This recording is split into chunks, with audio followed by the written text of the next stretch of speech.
NCERT का एक प्रश्न ले लेते हैं अब, ठीक है। ये जो एग्जांपल्स थे ये तो मैंने समझाने के लिए लिए हुए थे, अब एक एनसीईआरटी भी भाई, है ना।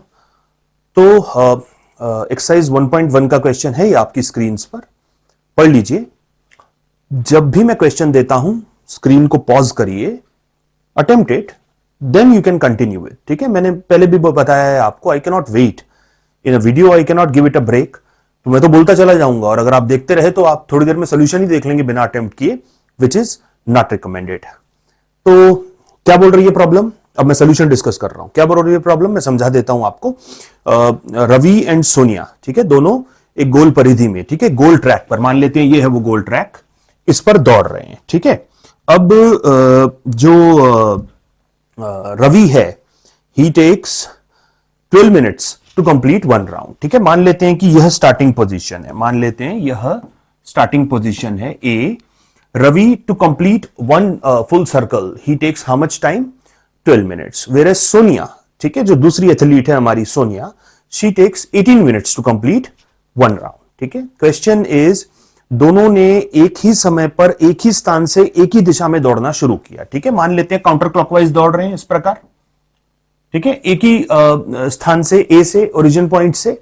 Question is, after how much time would they meet again at starting point, यानी कि स्टार्टिंग पॉइंट पर वह रेस स्टार्ट होने के कितनी बार, मतलब पहली बार ऐसा कब होगा रेस स्टार्ट होने के बाद कि वो मिले। तो देखिए क्लासिकल प्रॉब्लम है एलसीएम की, किस प्रकार, देखिए रवि जो है वो 12 मिनट में एक कंप्लीट राउंड करता है, ठीक है। उदाहरण के लिए अज्यूम कर लेते हैं कि रेस 10 बजे स्टार्ट हुई, ठीक है। Let us say race started at sharp 10 AM। मुझे बताइए रवि ओरिजिन पर कब पहुंचेगा पहली बार, 10:12 पर, बराबर है। अच्छा, अगर रवि दौड़ता रहे तो ऐसा फिर कब होगा, 10:12 के बाद 10:24? नहीं, आप सोचिए ना, 12 का पहाड़ा पढ़िए। Ravi will always be available at this point A origin when you read out the multiples of 12, मतलब 12, हर 12 मिनट में, 12 मिनट बाद, 24 मिनट बाद, 36 मिनट बाद, 48 मिनट बाद, 60 मिनट, यानी फिर 1 घंटा हो जाएगा, है ना। इस प्रकार रवि अवेलेबल रहेगा इस पॉइंट पर, ठीक है। तो 10:12, 10:24, 10:36, सो ऑन। अच्छा, हाउ अबाउट सोनिया, तो सोनिया का साहब क्या सिस्टम है, वो 18 मिनट ले रही है दौड़ने में, वन कंप्लीट राउंड। तो वो कब अवेलेबल रहेगी पॉइंट ए पर, आफ्टर 18 मिनट्स, उसके बाद 36 मिनट, उसके बाद 54, 18 का पहाड़ा ही तो लिख रहा हूं, ठीक है। 18 पहाड़े में 4 कितना होता है, 72, ठीक है। फिर 72 तो खैर मतलब 1 घंटे से ऊपर हो गया, आप देख रहे हैं ना, 1 घंटा 12 मिनट हो गया। मतलब अगर 10 बजे रेस स्टार्ट हुई थी तो ये 11:12 हो रहे होंगे इस वक्त, ध्यान रखिएगा। चलिए, जो भी है, हमें यह बताना है when would they both B available eight same time together, ठीक है। तो ये 12-12 मिनट में उपलब्ध है, ये 18-18 मिनट में उपलब्ध है। 12 और 18 मैंने लिख ही चुका हूं, अगर आप देख रहे हो तो मैं लिख चुका हूं। ये है देखिए एलसीएम ऑलरेडी, ठीक है। तो 10:36 वह पहला वक्त होगा अगर 10 बजे रेस स्टार्ट हुई, that they both will be at starting position together, ठीक है। तो simply you have to consider LCM of 12 and 18। अगर मैं आपको एलसीएम डायरेक्टली करके दिखा दूं प्रोसीजर से हमारे, तो LCM is like 12 is what, 2 square times 3, और अपना 18 क्या होता है, इसी का उल्टा होता है, ये 2 होता है, ये 3 स्क्वायर। तो जब आप LCM निकालेंगे, हाईएस्ट पार्ट्स का प्रोडक्ट ले लेंगे, ये आ जाएगा 36। तो answer is after 36 minutes they will be available. अच्छा, अगर पूछा जाए after this first meeting when would they again be meeting, मैं क्वेश्चन को थोड़ा इंप्रोवाइज कर रहा हूं। After this first meeting when would they be meeting again, अगर रेस, अच्छा मैं टाइम भी दे देता हूं, मान लेते हैं रेस 10 बजे स्टार्ट हुई, तो देखिए 36 का पहाड़ा पढ़िए। अब एलसीएम 36 है, तो 36, तो दूसरी मीटिंग कब होगी, 72 मिनट्स बाद। 72 मिनट्स बाद कितने बज रहे होंगे, 11:12, ठीक है। अगर हम पूछो तीसरी मीटिंग, तो 36 का पहाड़ा क्या होता है, तीसरे पर क्या आएगा, 108, ठीक है। लेकिन 108 को आपको थोड़ा सा 60 के हिसाब से देखना पड़ेगा ना, माइनस कर लीजिए 60, कितने बचे, 48, यानी ऐसा फिर कब होगा, 11:48 पर। कुल मिला के इसमें 36 मिनट जोड़ते चलेंगे, ठीक है। इंप्रोवाइज क्यों किया, थोड़ा सा आपको डीपर इनसाइट्स देने के लिए। चलिए, एनसीईआरटी में यही एक प्रश्न था एलसीएम का, लेकिन इससे दाल नहीं गलेगी बोर्ड की परीक्षा में, तो कुछ एडिशनल प्रॉब्लम्स तो लेनी ही होंगी, कुछ मैंने थ्योरी के वक्त ले ली थी। तो चलिए, मैं स्क्रीन पर एक एक करके प्रॉब्लम्स फेंकता जाऊंगा, आप रुकेंगे, पॉज लेंगे, प्रॉब्लम्स चाहे कितना भी समय लगे, आपको अगर 10 मिनट भी लग रहे हैं, I will patiently wait like this, hands folded, ठीक है, मैं आपका इंतजार करूंगा, ठीक। चलिए, ये प्रश्न आपकी स्क्रीन पर है, अब आप अटेम्प्ट कर लीजिए, मैं उसके बाद करता हूं। चलिए, आ गए आप वापस, बड़ी जल्दी आ गए, उम्मीद है सही क्रैक किया होगा आपने प्रॉब्लम को। Now I am going to discuss the solution. Now what does the problem say? It says a red light flashes 3 times per minute, ठीक है। एक रेड लाइट है, जो कि एक रेड एलईडी लाइट समझ लेते हैं, जो कि 1 मिनट में 3 बार फ्लैश हो रही है, ठीक है। तो what is the frequency, at what regular interval is it flashing? देखिए, 1 मिनट मतलब 60 सेकंड, 60 सेकंड्स में 3 बार हो रही है, तो 3 से डिवाइड कर दीजिए, यानी red light is blinking every कितना 20 सेकंड्स, ठीक है। हर 20 सेकंड में ये ब्लिंक कर रही है, ठीक है साहब। चलिए, अब there is another light which is green, it flashes 5 times in 2 minutes, ठीक है। So there is a green light, now this is flashing 5 times in every 2 minutes। 2 minute में कितने सेकंड होते हैं? 120, तो 120 को 5 से भाग देंगे, how much? 24। तो साहब ये वाली जो है, ये जा रही है हर every 24 seconds, ठीक है। Now what is the question? Question goes like how many times do they flash together in each hour, ठीक है। पिछले प्रश्न से मिलता जुलता ही है, देखिए इसकी फ्रीक्वेंसी है एवरी 20 सेकंड्स, इसकी फ्रीक्वेंसी है एवरी 24 सेकंड्स। हमें बताना है कि what time, how many times would they flash together in each hour, together. पहले तो मुझे बताइए, अगर ये हर 20 सेकंड में झपक रही है, तो ये कब कब फ्लैश करेगी रेड वाली? तो देखिए, रेड वाली फ्लैश करेगी एट इंटरवल्स ऑफ 20, या गणित में बोले तो multiples of 20। What are they? 20, फिर 40 second every 20, then 60 second, then 80 second, मतलब 1 मिनट 20 सेकंड, इस प्रकार, सो ऑन, ठीक है।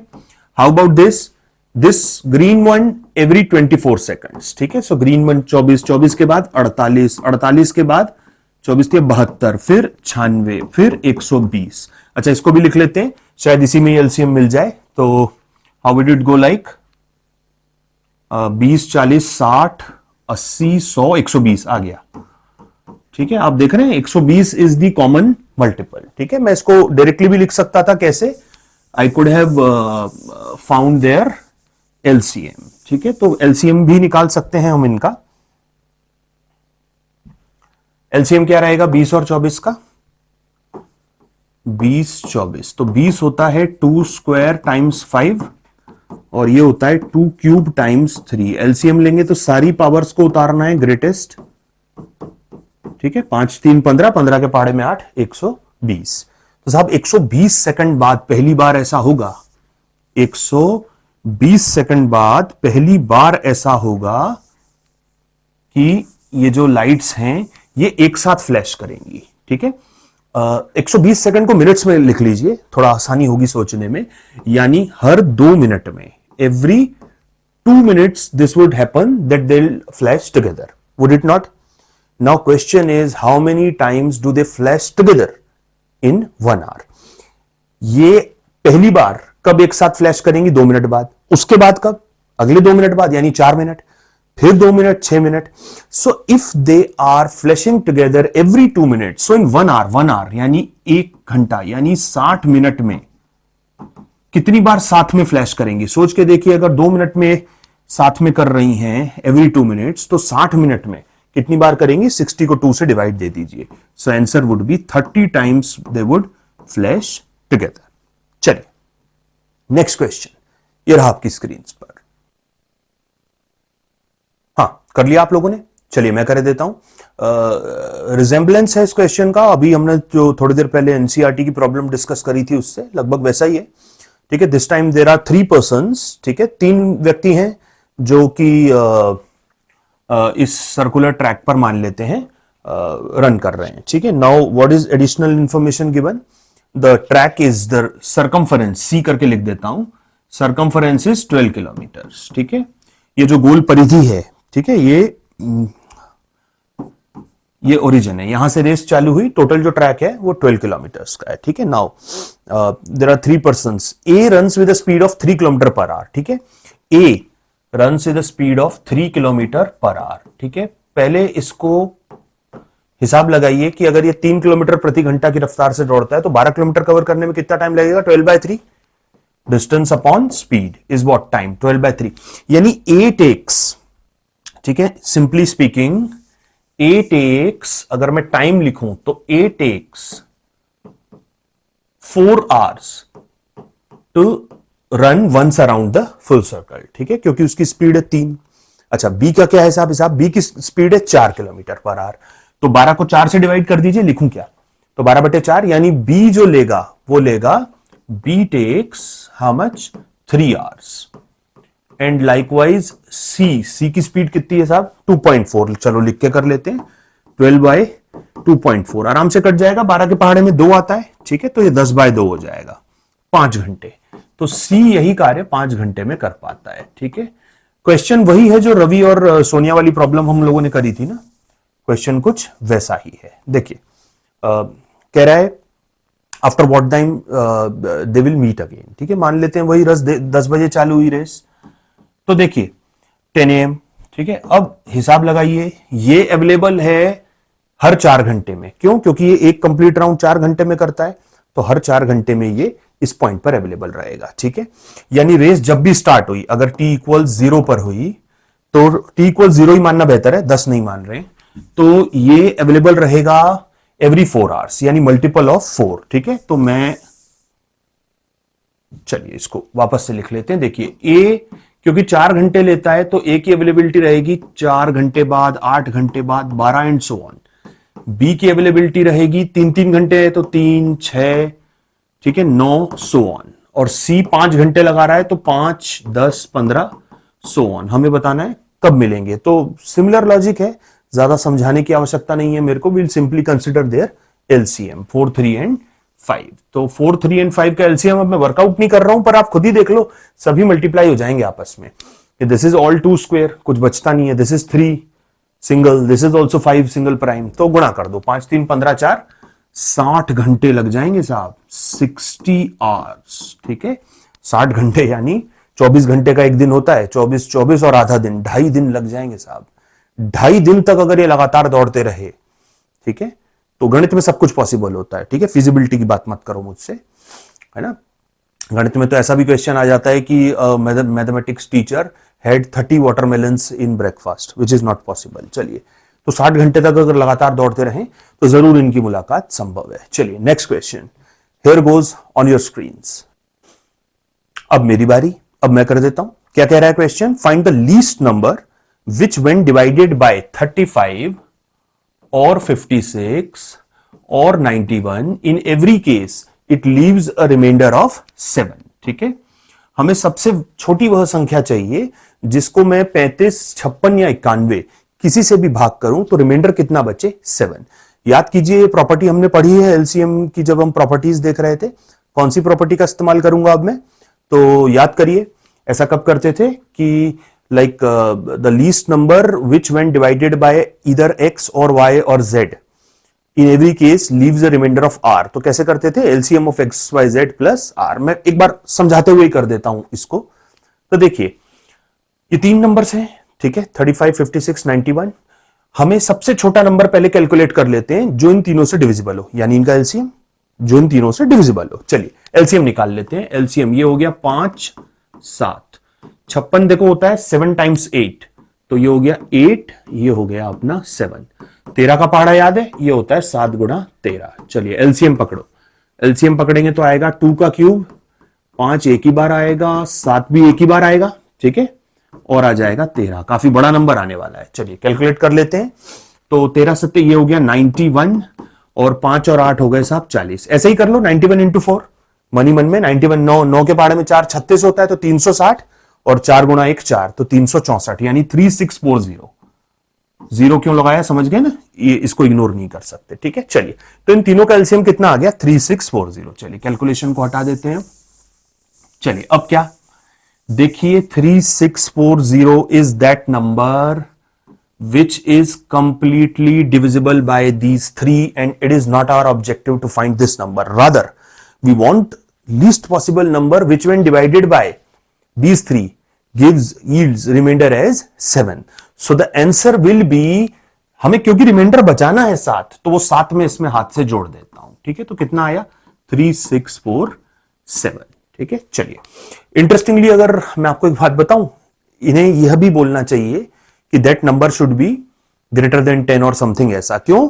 क्योंकि अगर मैं सिर्फ 7 को भी डिवाइड करूंगा ना, वैसे तो अगर इनकी भाषा पर मैं जाऊं तो आंसर 7 हो गया, ठीक है। कैसे? अगर आप 7 को 35 से डिवाइड करेंगे तो क्या क्वोशंट इज 0, ठीक है। और यहां पर भी क्या आएगा 35 टाइम्स 0, तो रिमाइंडर कितना बचेगा 7। ऐसा जब हम रिमाइंडर्स वाला मैथमेटिक्स पढ़ते हैं तो सिखाया जाता है, लेकिन ठीक है, यहां पर हम बुरा नहीं मानेंगे एग्जामिनर की भाषा का। चलिए, चलिए ये रहा आपकी स्क्रीन पर next question. Yes, it says find the greatest number of 4 digit which is exactly divisible bye 15, 24, 36, ठीक है। हमें ग्रेटेस्ट नंबर बताना है 4 डिजिट का, ठीक है। फंस मत जाना ग्रेटेस्ट सुन करके कि हमको HCF पकड़ना है, नहीं। क्वेश्चन की भाषा को समझिए, वो कह रहा है which is divisible by all these 3, which is divisible by these 3 is their multiple, common multiple. तो क्वेश्चन तो एलसीएम का ही है। चलिए कैसे करेंगे? कहता है सबसे बड़ी संख्या बताओ 4 डिजिट वाली जो इन तीनों से डिवाइड होती हो। मैं कह रहा हूं सबसे छोटी संख्या तो बताओ पहले, सबसे छोटी संख्या क्या होगी? There LCM. चलिए एलसीएम पकड़ लेते हैं फटाफट।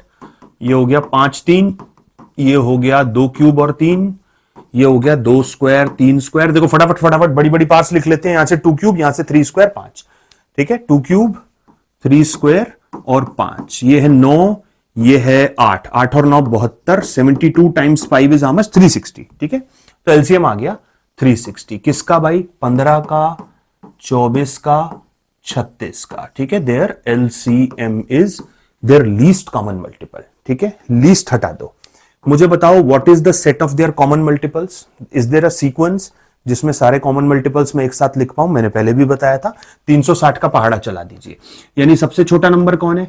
360। तो नेक्स्ट कौन होगा? 720, फिर 1080, फिर 1440, सो ऑन। मैं क्या करता जा रहा हूं? 360 ऐड करता जा रहा था, ठीक है साहब।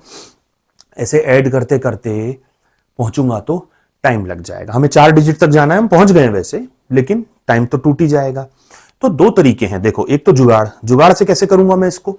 तो मैं नंबर को बनाने की कोशिश करूंगा। देखिए कैसे, ये सारे नंबर्स 360 के जितने भी मल्टीपल हैं, ये सबके सब इन तीनों से डिवाइड हो जाएंगे। मतलब 720 भी हो रहा था, है ना, उसका अगला भी हो ही रहा था।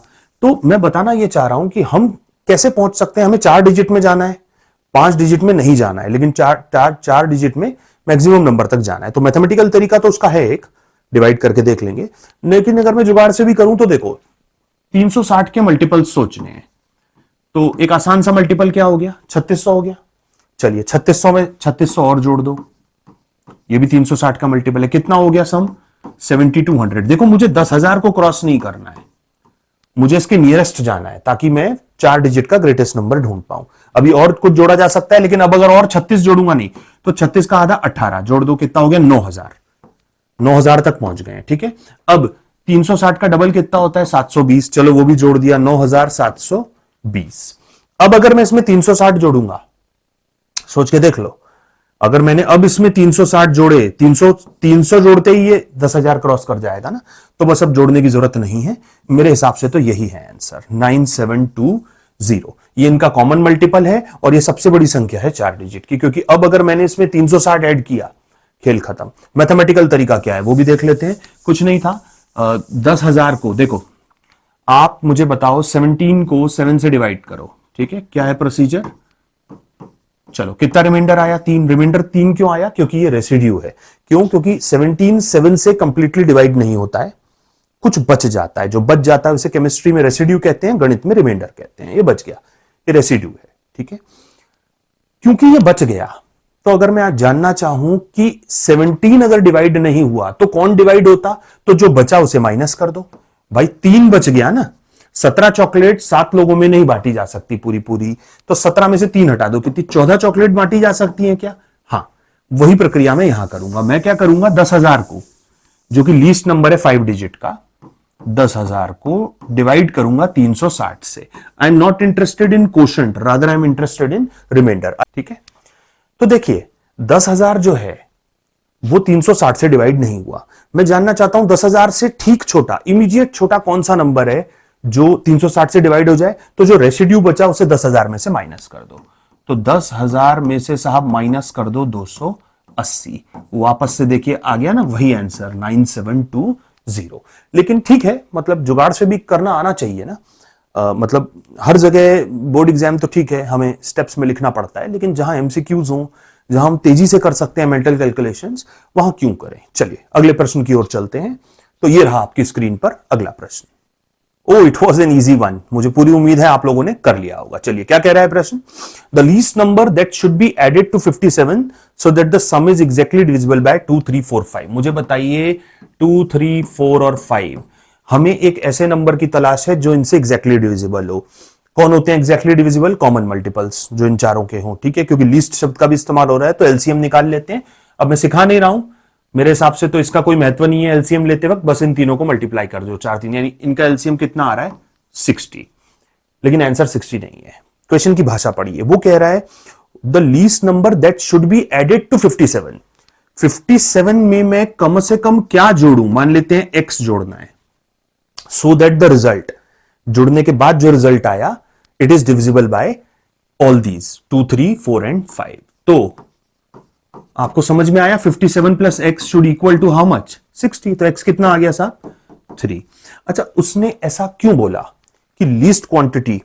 अगर वो ऐसा न बोलता ना तो आंसर यूनिक ना आता। क्यों यूनिक ना आता? देखिए समझिए, मुझे एक बात बताइए, क्या सिर्फ 60 ही इन चारों से डिवाइड होता है? नहीं, 120 भी तो होगा, 60 का पूरा पहाड़ा 180 भी तो होगा।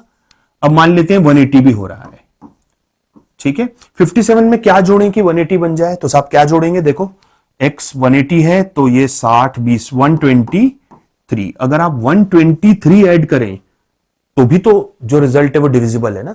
इसीलिए फिर इसका मतलब तो आंसर यूनिक नहीं हुआ ना। अरे मैं इसको 120 भी तो ले सकता था, 120 लेता तो कितना आता?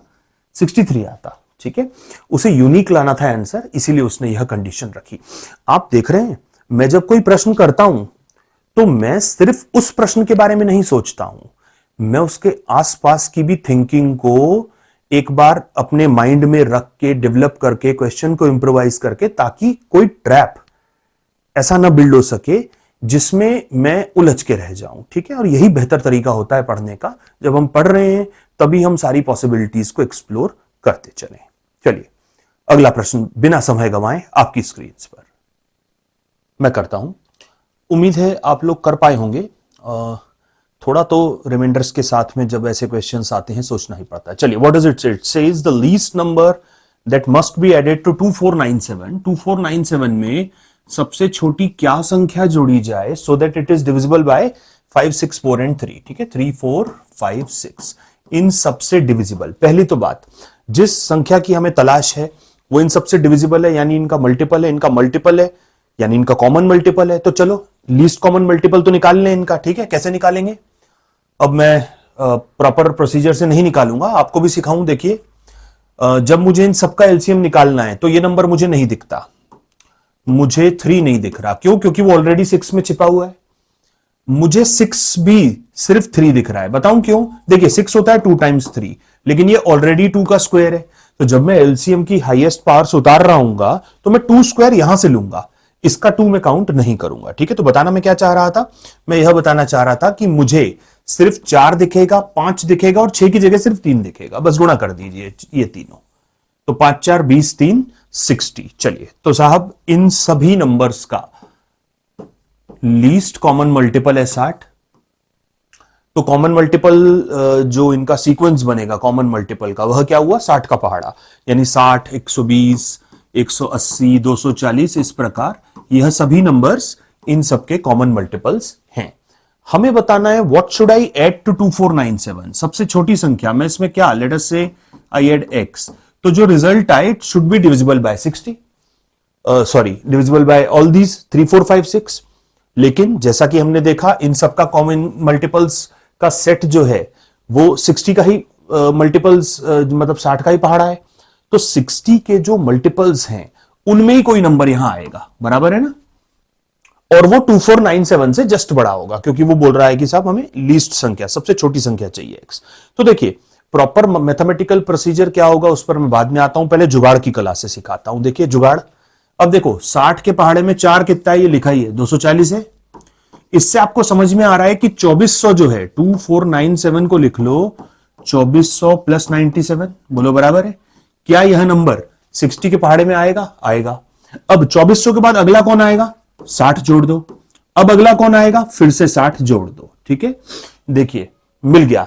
मेरा आंसर है, मतलब यहां जो नंबर मैं फिल करूंगा वो होगा 2520। आप समझ रहे हैं क्यों? क्योंकि 2400 में 60 जोड़े, फिर से 60 जोड़े, तो यह नंबर 2497 से बड़ा हो गया। 2460 छोटा था इससे, लेकिन यह बड़ा हो गया। तो बस यहां पर सबट्रैक्ट कर लीजिए, तो x कितना आ जाएगा? 23। सो 23 मस्ट बी एडेड। अब प्रॉपर प्रोसीजर क्या होगा इसका? तो प्रॉपर प्रोसीजर के लिए मैं क्या करूंगा, देखिए मैं जो भी मेरा 1 सेक, प्रॉपर प्रोसीजर के लिए मैं क्या करूंगा, 2497 को 60 से डिवाइड करूंगा। ठीक है, मुझे एक ऐसे नंबर की तलाश है जो 2497 से बड़ा हो और 60 के पहाड़े में आता हो। ठीक है, इमीडिएट बड़ा हो। 60 से डिवाइड करिए। And I am interested not in quotient, rather your this thing what. चलो ये हो गया 240, रिमाइंडर 97, ये 160, हाँ मिल गया। ये कितना बच रहा है? 37। अब समझिए 2497 को जब मैंने 60 से डिवाइड किया तो रेसिड्यू कितना बचता है? 37। 2497 60 से डिविजिबल नहीं है। 2497 से छोटा कौन है जो डिविजिबल है? तो वो है 2497 माइनस 37, कितना आएगा? 2460। ठीक है, तो 2460 के बाद इमीडिएट बड़ा मल्टीपल मतलब जो 60 की टेबल में आए नंबर, वो क्या होगा? You add another 60। तो बस उसी प्रकार हम वापस से पहुंच गए इसी संख्या पर, और जैसे मैंने अभी आपको कैलकुलेशन दिखाई, सबट्रैक्ट कर लेंगे। So the answer would be 23। चलिए एक अंतिम प्रॉब्लम और ले लेते हैं एलसीएम की। तो क्या इसके बाद हम और एलसीएम की प्रॉब्लम्स नहीं करेंगे? इस सेशन को मैं एंड कर रहा हूं, लेकिन मैं अभी आपको एचसीएफ पढ़ाऊंगा, और एचसीएफ पढ़ाने के बाद एचसीएफ और एलसीएम की कुछ कंबाइंड प्रॉपर्टीज बताऊंगा। वहां पर हम कुछ सम्स करेंगे जो एचसीएफ और एलसीएम के मतलब एप्लीकेशंस पर बेस्ड होंगे, इसी प्रकार के क्वेश्चंस होंगे। लेकिन वहां पर यह चैलेंज हो जाता है कि in addition to, I mean having learned both HCF and LCM, and when you are trying to solve a problem, taking this decision whether I have to find out HCF or LCM is again very significant. तो कैसे experience से आता है? आएगा जब तब की तब देखेंगे। फिलहाल ज्यादा समय न लेते हुए प्रश्न आपकी स्क्रीन पर है। चलिए मैं कर दूं अब। आपको ध्यान होगा एलसीएम की प्रॉपर्टीज के वक्त हमने ऐसा एक क्वेश्चन किया था। ठीक है, क्या कह रहा है? The least number which when divided by 20। तो डिवाइजर्स की लिस्ट क्या है मैं लिख लेता हूं पहले। तो डिवाइजर्स हैं, पहले मैं लिख लूं फिर बोलूंगा। 20, 25, 35 एंड 40। ठीक है, एक संख्या है x, उसे अगर मैं 20 से डिवाइड करूं तो रिमाइंडर कितना आ रहा है? अब मैं रिमाइंडर्स लिख लेता हूं। रिमाइंडर आ रहा है 14, यहां 19, यहां 29 और यहां 34। Is it?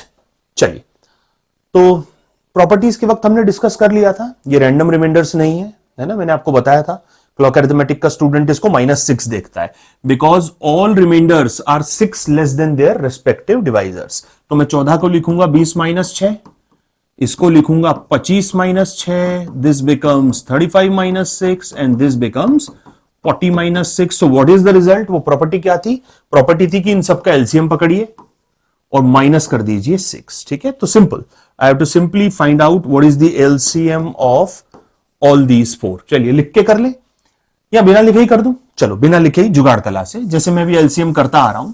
ठीक है, आप बोर्ड की परीक्षा में ऐसे नहीं करेंगे, लेकिन हम सिर्फ बोर्ड की परीक्षा के लिए थोड़ी ना पढ़ रहे हैं। चलिए अब देखो, इसमें 2 का क्यूब आता है। 2 की और हाईएस्ट पावर मुझे किसी में नहीं दिख रही, देख लो, नहीं है, तो बस मैं 2 का क्यूब यहां लिख रहा हूं। चलिए, बाकी इसमें क्या आता है? 5, तो यहां 5 का स्क्वायर है, तो इसका 5 मुझे नहीं दिख रहा। अब मुझे सिर्फ हाईएस्ट पावर्स देखनी है। इसमें एक 5 है और एक 7 है, लेकिन मुझे सिर्फ 7 दिख रहा है क्योंकि 5 की ऑलरेडी मैं हाईएस्ट पावर ले चुका हूं। ये 5 है और 2 है इसमें, मतलब 5 × 4 है, तो ये तो कतई नंबर दिख ही नहीं रहा है। इसमें जो भी पार्ट्स हैं वो ऑलरेडी, बस यही है आंसर, इनको गुणा कर लीजिए। उम्मीद है समझ में आ रहा होगा क्या बोलना चाह रहा हूं। चलो 2 क्यूब 8 और 7 56 × 25, तो ये कितना हो जाएगा? 14 100। कैसे कर लिया बहुत तेजी में मैंने कैलकुलेशन, चलिए मैं सिखा देता हूं आपको। देखिए ये जो मेंटल कैलकुलेशंस होती है ना, इसके लिए आप प्रेफरेबल है, आप चाहें तो अलग से भी क्लास ले सकते हैं ताकि आप सीख सकें, आप एबेकस सीख सकते हैं, वैदिक मैथमेटिक्स। पर मुझे लगता है बताते बताते फ्लो में जिस प्रकार मैं कैलकुलेशन कर रहा हूं अगर मैं आपके साथ साझा कर दूं तो, और सबसे बड़ी चीज है you know start practising it, do not wait for another session और एल्स अनदर सिटिंग कि चलो भाई मैं तो सारा काम धंधा छोड़ के एक दिन कैलकुलेशंस की प्रैक्टिस ना, ये आ गया ना मौका, यही कर लो जैसे मैंने किया। तो देखिए 25 से गुणा करने की क्या ट्रिक रहती है, मेरे को 56 को 25 से गुणा करना था ना, मैंने मनी मन इसको इस सम को 4 से मल्टीप्लाई और डिवाइड किया। If I multiply and divide any quantity by a fixed quantity, I am multiplying as well as dividing, the result will not alter। सोच के देखिए मैंने 4 से गुणा भी किया है, भाग भी किया है, तो कट जाएगा ना, रिजल्ट अल्टर नहीं होगा। लेकिन मैं मन में पहले यह वाला कैलकुलेशन करूंगा, कौन सा, ये 56/4 कितने हैं 14, और 25 गुणा 4 तो 100 है ही, सो आंसर इज 1400। चलिए वापस आ जाते हैं साहब। तो ये था हमारा एलसीएम, एलसीएम आ गया 1400। अब क्या, इन सभी नंबर्स का एलसीएम है 1400। याद करिए हमने बोला था 1400 में से हम कितना माइनस कर देंगे, 6। ठीक है, 1400 में से हम कितना माइनस कर देंगे, 6। तो आंसर हो गया हमारा 1394। मुझे तो आवश्यकता नहीं है, पर अगर आपको शक हो, गुंजाइश हो तो डिवाइड करके देख लीजिए, जैसा जैसा बोला था वैसे वैसे रिमाइंडर्स यकीनन आएंगे। Thank you very much, this was all from my side regarding LCM. अगले सेशन के लिए कनेक्ट करिए एचसीएफ। जिनको लगता है कि एचसीएफ हलवा है, मजाक है, एचसीएफ तो हम कर ही लेंगे, आइए मैं आपको स्वाद चखाऊंगा what is HCF. Thank you very much, Ajit Chotrani है।